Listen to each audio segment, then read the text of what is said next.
walitoka kwa mikoani huko. Abaje bava mu ntara. Wenyewe wametoka mikoani. Mu ntara hapana hano Bujumbura. Hapana hapa.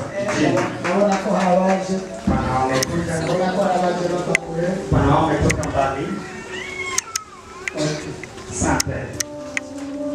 Mwongise akamo. Umesikia maandiko? Kandi mnakitaje kandi basi kuna na mmekubali Mungu atawajalia. basi kama mnalaje hano. Mungu mtu amekuja afise kibazo Imana nikio. anaita tatizo ataondoa. Nani bacishura kabisa. Mungu atajibu. Inyuma muravyumva neza. Uko nyuma mnasikia. Imana iracishura. Mungu atajibu. Abantu bahe kaze mu izina ryawe. Mana bakorera iki? Mungu atajibu. Amen. Amen. Nande nawe ni mushitsi. Amen.